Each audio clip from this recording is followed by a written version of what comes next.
Hello dear learners, I hope आप लोग बहुत अच्छे होंगे, आपका प्रिपरेशन बहुत अच्छा चल रहा होगा। क्योंकि ये वो टाइम है जहां बहुत सारे लोग गेट या ईएससी की प्रिपरेशन स्टार्ट कर रहे होंगे या किसी भी कॉम्पिटिटिव एग्जाम की प्रिपरेशन स्टार्ट कर रहे होंगे। तो मैंने ये एकदम सही टाइम समझा कि जो अपने एक्सपीरियंस से कुछ ऐसे की पॉइंट्स होते हैं जो आपको ध्यान रखना चाहिए फ्यूचर में जब आप प्रिपेयर कर रहे हों। तो अगर कुछ ऐसी चीज़ें हों जो अलार्मिंग हो और आप पहले प्रिपरेशन में जान जाओ तो वो आपकी प्रिपरेशन जर्नी को बहुत आसान कर देती हैं। तो इसी के साथ मैं इस वीडियो में आपसे बात करने वाला हूं कि उन सारी चीज़ों का, उन 5 चीज़ों का जो आपको प्रिपरेशन के दौरान अगर आप ध्यान रखेंगे तो आप निश्चित ही एक अच्छी रैंक गेट या ईएससी में ला पाएंगे। तो आइए स्टार्ट करते हैं वीडियो। तो मैंने कुछ, देखिए बहुत सारे इंपॉर्टेंट पॉइंट्स होते हैं जो आपको प्रिपरेशन के दौरान ध्यान रखना होता है, लेकिन ये इनिशियल फेज ऑफ प्रिपरेशन है। तो मैंने इस चीज को ध्यान में रखते हुए कि इस समय आपके लिए सबसे ज्यादा जरूरी क्या है, कौन सी ऐसी चीजें हैं जो इस समय आपके लिए फॉलो करना जरूरी है, मैंने उस पॉइंट ऑफ व्यू से ये 5 पॉइंट पिक किए हैं जो आपको सबसे ज्यादा जरूरी है ध्यान में रखना अपनी प्रिपरेशन में, considering the initial phase of the preparation, right. क्योंकि आपने प्रिपरेशन स्टार्ट किया है, मैं एक चीज बता दूं, बहुत सारे बच्चे मिस्टेक करते हैं। आपको पहला जो मेरा पॉइंट है जो अभी आपके लिए इंपॉर्टेंट है, क्योंकि आप प्रिपरेशन स्टार्ट कर रहे हो, और वो मेरा पॉइंट है कि आप सब्जेक्ट का सीक्वेंस ध्यान जरूर रखें। सब्जेक्ट का सीक्वेंस ध्यान रखने का मतलब क्या है, हमेशा उन सब्जेक्ट्स को जो फंडामेंटल हैं, जो आपकी पूरी मैकेनिकल इंजीनियरिंग का बेस है, उनको पहले पढ़ें। जैसे फॉर एग्जाम्पल आप प्रॉपर सब्जेक्ट से स्टार्ट करो। जैसे आप थर्मोडायनामिक्स से स्टार्ट करोगे, आपका पूरा थर्मल का बेस बन जाएगा। आप फ्लूइड मैकेनिक्स से स्टार्ट कर सकते हो, आप मैकेनिक्स से स्टार्ट कर सकते हो, आपका डिजाइन का बेस बन जाएगा। आप मटेरियल साइंस से स्टार्ट कर सकते हो, आपका प्रोडक्शन का बेस बन जाएगा, ठीक है ना। लेकिन ऐसा मत करो कि आप पहले पावर प्लांट पढ़ने लग जाओ, राइट, या आप पहले प्रोडक्शन पढ़ने लग जाओ बिना थर्मल डिजाइन पढ़े हुए, राइट। क्योंकि जब आप प्रोडक्शन पढ़ने जाओगे तो आपको वहां पे थर्मल और डिजाइन के बेसिक्स का इस्तेमाल होगा। जैसे आप कास्टिंग पढ़ रहे हो तो आपको फ्लूइड मैकेनिक्स और हीट ट्रांसफर के बहुत सारे कॉन्सेप्ट लगेंगे, और एट द सेम टाइम अगर आप वेल्डिंग भी पढ़ रहे हो वहां भी आपको हीट ट्रांसफर के बहुत सारे कॉन्सेप्ट्स लगेंगे, राइट। सो आप एक प्रॉपर सीक्वेंस में स्टार्ट करो। तो मैंने आपको एक सीक्वेंस बताया कि आप थर्मो से स्टार्ट कर सकते हो, आप फ्लूइड मैकेनिक्स से स्टार्ट कर सकते हो, आप मैकेनिक्स से स्टार्ट कर सकते हो, या आप मटेरियल साइंस से स्टार्ट कर सकते हो। तो हमेशा ध्यान है प्रॉपर सीक्वेंस में ही जाना है। पहले थर्मो कर लिया, फिर आप अप्लाइड सब्जेक्ट कर सकते हो। पहले आपने मैकेनिक्स सॉल्व कर लिया, फिर आप डिजाइन कर सकते हो। पहले आपने मटेरियल साइंस कर लिया, फिर अकॉर्डिंगली आप पीछे के सब्जेक्ट कर सकते हो। आप प्रॉपर एक सीक्वेंस में चलोगे तो आप स्टेप बाय स्टेप कॉन्सेप्ट्स को समझते हो। ये चीज बहुत जरूरी है।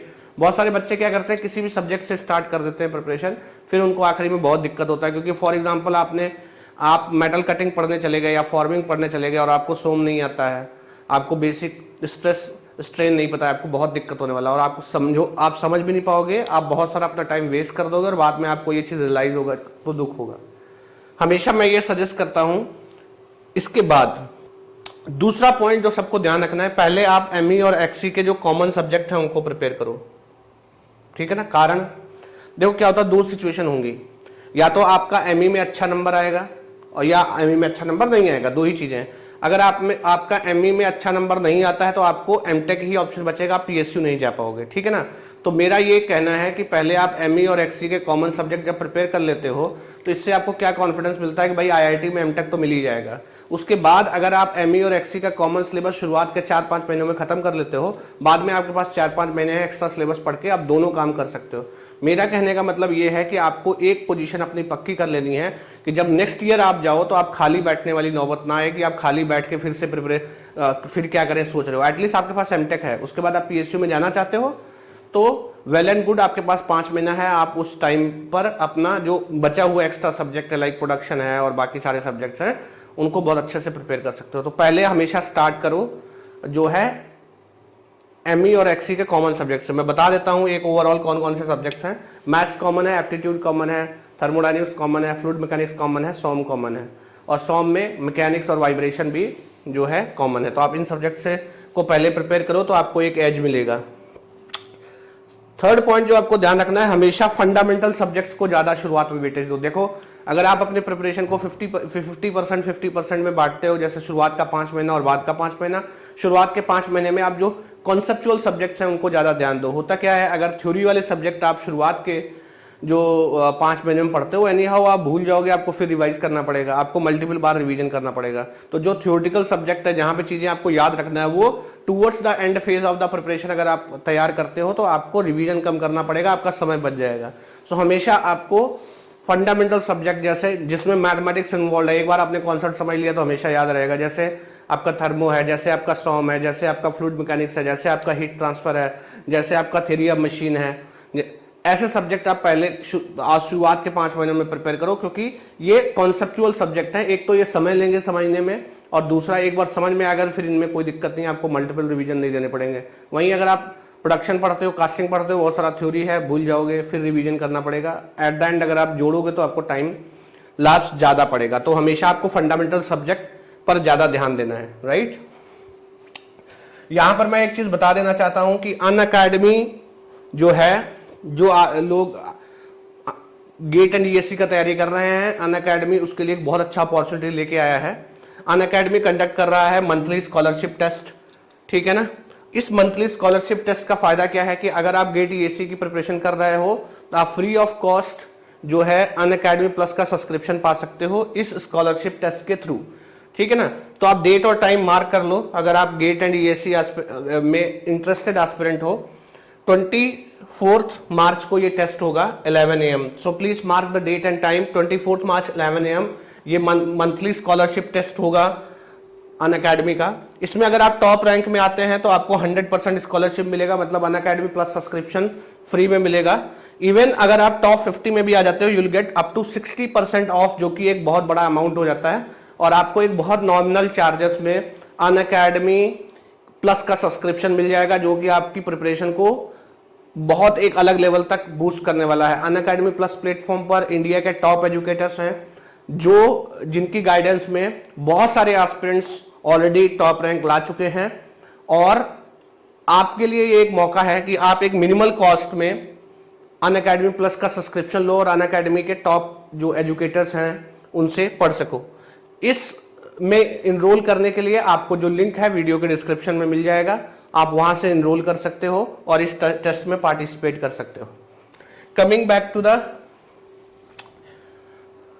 Video, right. सो एक और चीज जो आपको ध्यान रखना है, बहुत सारे बच्चे जब पढ़ते हैं ना तो वो एक चीज का ध्यान नहीं रखते हैं, और वो है कि वो कभी प्रॉब्लम सॉल्विंग स्किल पर ध्यान नहीं देते हैं। जो बिगिनर स्टार्ट करता है ना, उसको थ्योरी पढ़ने में बहुत मजा आता है, क्योंकि थ्योरी में उसने कुछ कहानी सुन लिया, कुछ शायरी सुन लिया और उसको लगता है उसको समझ में आ गया। भाई जब तक आपके अंदर प्रॉब्लम सॉल्विंग स्किल नहीं डेवलप होगी, और प्रॉब्लम सॉल्विंग स्किल कहाँ कैसे डेवलप होती है, आप कॉन्सेप्ट को समझो और उस पर वैरायटी ऑफ न्यूमेरिकल सॉल्व करने से ही आपका कॉन्सेप्ट डेवलप होता है। आप जितनी ज्यादा न्यूमेरिकल्स लगाओगे, जितने ज्यादा कॉन्सेप्ट बेस्ड न्यूमेरिकल्स करोगे, उतने ज्यादा आपका सब्जेक्ट का अंडरस्टैंडिंग बढ़ने वाला। रिमेंबर, आपको थ्योरी पढ़ने से अगर 10% समझ में आएगा, न्यूमेरिकल सॉल्व करने से 70% समझ में आएगा, क्योंकि आपका जो कॉन्सेप्ट है उसका जो टेस्ट है वो तभी होता है जब आप उसको क्वेश्चन में अप्लाई कर रहे हो। आपने कुछ सीखा, अगर आपने क्वेश्चन सॉल्व नहीं किया तो आप कैसे ये इस चीज के लिए श्योर हो सकते हो कि जो कॉन्सेप्ट आप सीख रहे हो वो 100% आपको समझ में आया ही है। It is only through problems. So I request all the beginners, repeaters को तो एहसास हो चुका होगा, लेकिन I request all the beginners कि आप जब आप भी प्रिपेयर करो, आप खूब सारे न्यूमेरिकल सॉल्व करो। इससे क्या होगा, आपके कॉन्सेप्ट का टेस्ट होगा। न्यूमेरिकल भी रिपीटेड न्यूमेरिकल्स नहीं सॉल्व करना है, conceptual numerical, formula based numerical नहीं। फॉर्मुला बेस्ड न्यूमेरिकल कोई बेनिफिट नहीं देते, कॉन्सेप्ट बेस्ड न्यूमेरिकल करने हैं, जिससे आपका क्वेश्चन करने के साथ साथ कॉन्सेप्ट भी इवॉल्व हो। सेकंड, बहुत लोग, ये भी एक बड़ा इशू है, screen time versus self study. आप टीचर के लेक्चर तो किए जा रहे हो, लेकिन ध्यान रहे जब तक आप सेल्फ स्टडी नहीं करोगे आपका सिलेक्शन नहीं होने वाला है। तो आप क्लास तो करो अच्छे से, लेकिन उसके साथ सेल्फ स्टडी पे इक्वली ध्यान दो। मतलब मेरा ये मानना है कि स्टूडेंट्स को 4-5 आवर्स का डेली सेल्फ स्टडी करना पड़ेगा, अपार्ट फ्रॉम अनअकैडमी का जो क्लासेस आपको मिलेगा, या कहीं भी किसी भी प्लेटफॉर्म पे हो, आपको 4 to 5 आवर्स का जो है सेल्फ स्टडी टाइम चाहिए अपार्ट फ्रॉम क्लासेस के।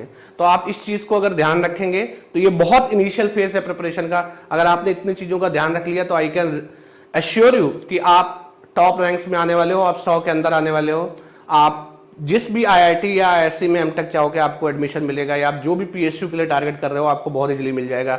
ओनली थिंग इज आपको इन सारी चीजों का ध्यान रखना पड़ेगा। सो आई होप वीडियो आपके लिए इंफॉर्मेटिव रही होगी। कमेंट बॉक्स में कमेंट करके जरूर बताइएगा। Thank you.